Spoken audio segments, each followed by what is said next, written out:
তোমার এই অবস্থা কেন? ভিডিও করা যায়।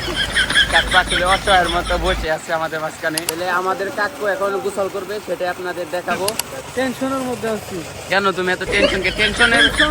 টেনশন লাগবে না তুমি। হ্যালো গাইস, কেমন আছেন সবাই? আশা করি সবাই অনেক ভালো আছেন।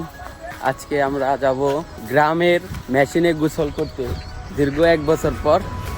আমার সাথে আমার ভাই আছে, আমাদের রনি ভাই গোসল করতেছে।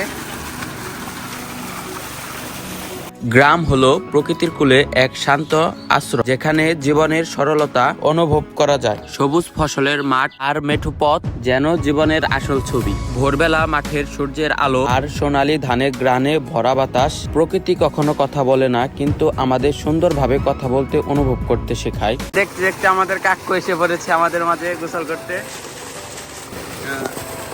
রনি ভাই, তোমার ফিলিংসটা কেমন লাগতেছে গোসল করে? অনেক মজা। অনেক মজা। কিছু বলো আমার দর্শকদের উদ্দেশ্যে। মেশিনে গোসল করে অনেক ঠান্ডা লাগে। ঠান্ডা তাহলে আমাদের কাকু এখন গোসল করবে, সেটা আপনাদের দেখাবো। কাকা, তাহলে কি গোসল করবা তুমি এখন? এইমাত্র শুরু করবো। তাহলে যাও নামো।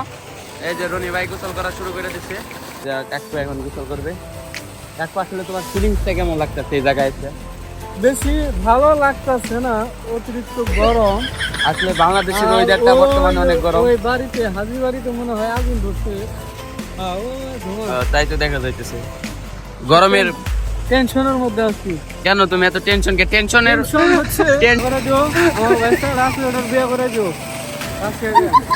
তো গাইস, এখন আমি গোসল করবো, আপনাদের দেখাই। আমার গোসল করতে এসে আমি কাজ করে দিয়ে ভিডিও করা যায়। কাজ আসলে অসহায়ের মতো বসে আছে আমাদের মাঝখানে। এই যে রনি ভাই নিয়ে আসবো। ভাই, তোমার এই অবস্থা কেন? এখন আমাদের গোসল করা শেষ, আমরা চলে যাচ্ছি। আজকের ব্লগটা আসলে সবার কেমন লাগবে সবাই কমেন্টে জানিয়ে দিবেন।